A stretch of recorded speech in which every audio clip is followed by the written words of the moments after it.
I'm gonna show you the secret to Smash Bros.' design.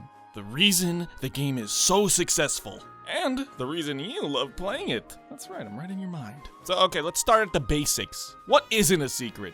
Why do you like Super Smash Bros. So much? Why does anybody? Well, if it were this, instead of what we have, yeah, you wouldn't really give it any attention. Hold on, we stand Sidewinder in this family, alright? Super Smash Bros. Is all about the characters. Your big ones, your mean ones, your cute ones, your really cute ones, and Corrin.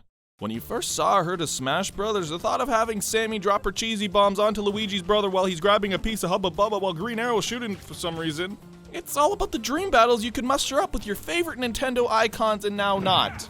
Because Smash is the only game where dozens and dozens of characters from different worlds come together to fight. Now you're probably thinking other fighters do this as well, but Smash is different. While other games have crossovers, none cast a wider net than Smash. You have Animal Crossing fighting in Smash. I mean, really? Each character brings with them their own personality and style from their own series of games, even if they didn't start as fighting game material.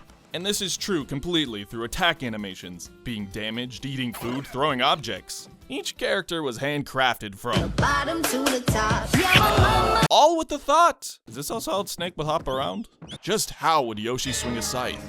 So why does it matter? It's not like I don't know who Marth is. Well, fine, we're gonna do a little test. I know a lot of you don't know how to pass those, but this one's gonna be easy. All I'm gonna show you is this. Do you know who that is? My guess is, if you found this video, you probably have some idea of who these characters are, even if you don't play their games. You can tell who they are based off of simple traits. Mario's hat and stout shape. Link's sword in his left hand with shield about face. Kirby is a lot of nothing, but you can tell. And sure, these guys are easy. They've been in Smash for so many years, so let's try a few harder ones. I'd argue you can tell these guys too. I want you, if you're on mobile or on your computer, put your phone down and just walk a few paces back. Or if you're on your computer, go Control minus and then shrink that goddamn YouTube player. And if all went according to plan, then that character should be puny. And for most of these cases, you can tell pretty conclusively who these characters are, just from standing still. Of course, it's all dependent if you know the roster. I imagine you have no idea who these f***s are. And spoiler alert, neither do we. Add attacks, sound effects, and boom, you'll have no trouble discerning which of these stabby dragons is yours. I guess dragons don't wear shoes. Now the only point of contention I can really see raised is, let's say you show this to your grandmother. She's not gonna know the difference between Mario and Wario, so what's it matter? Well, these silhouettes don't only show you who the characters are, but it shows you how they act. And you can piece together different archetypes of characters just from this. You see, Captain Falcon's the manly warrior, a robot, a swanky princess, a carefree rodent, and a fancy swordsman. These silhouettes are so strong that even if I were to reenact these idle animations, you could tell which character I was trying to portray, or at least an archetype of a character I was trying to portray, and that very detail is one of the most important things at portraying characters in Smash Bros. And I think that's pretty damn cool. So from this, silhouette design is pretty self-explanatory. A lot of the execution's where the hard part is, but on a basic level, it's just communicating the thing you're trying to represent through simple but iconic shapes. As a designer, it's so mesmerizing to try to do this for yourself, because it feels like everything matters. From how the legs are stanced, to how the arms are posed. All of these things are important at communicating your character and their personality. You can see this basically everywhere in media. From your My Hero Academias to your Avengers. Basically communicating unspoken traits within how something is portrayed. And these principles span far back, way past gaming, but for that, we're gonna have to go all the way back to ancient Greece. So Kat, let's get, okay, we'll just talk about it. Funnily enough, Smash Bros. Uses this so you can tell which characters are yours when they're zoomed out in stadiums. And that's actually crazy close to the theater origin of this principle. Oh, you did not expect RelaxAlax today. So, in ancient Greece, tetralogies, a group of 4 plays, were performed in theaters. Except they're not like your Cineplex with gross nasty ground and popcorn that costs like $10. How? Instead, they looked like Zelda boss arenas. Merry Christmas. Since audiences would be huge and sightlines would be scattered, they wore very exaggerated costumes and masks, using very expressive body movements to show the character's personality. It was so even if you were in the nosebleeds, you could tell what was going on stage. I think it's plain as day to see that Smash Bros. Utilizes this same underlying principle without even realizing it. Sakurai's been masterminding this since Kirby's adventure and copy abilities. An important part of Kirby looking so simple to begin with is so that when these abilities are given to him, you can tell how they function just by how Kirby's appearance changed.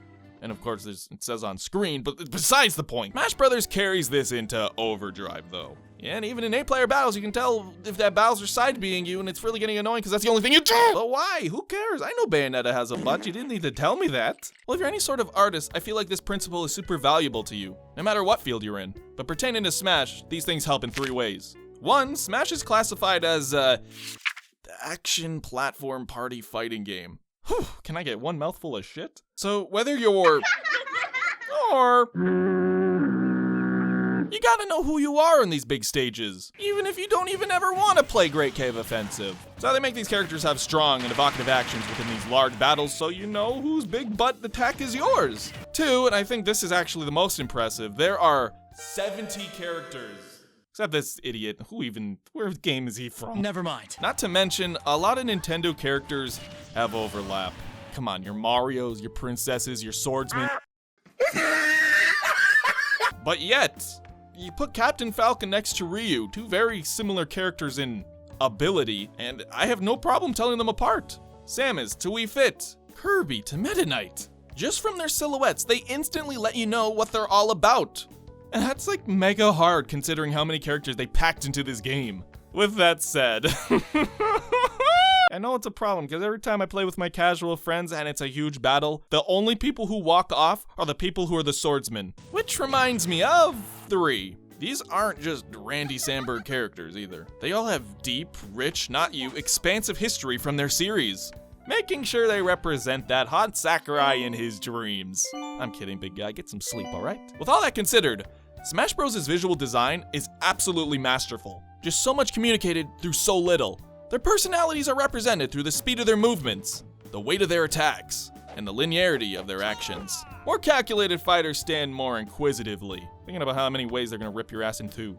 Usually they're in an upright stance, not so quick to the draw. Whereas the natural-born brawlers have their foot planted and arms raised ready to attack or defend, and then everything in between makes a lot of sense. Even alignments of good and evil can be represented here. However, characters that don't specifically have evidence of being violent stand just about as you'd expect.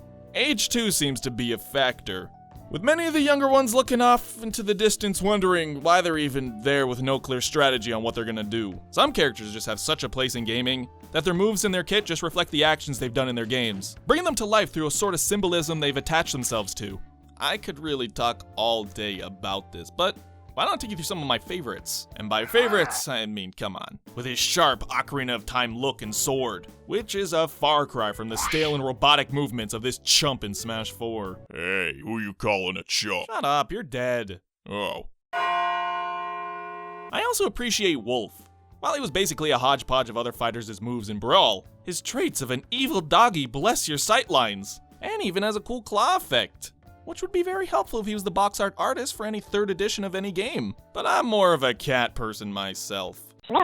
Incineroar, like many of the newcomers, is expressive as all hell, but they enforce this whole macho wrestler archetype through many of his victory or failure gestures after his attacks.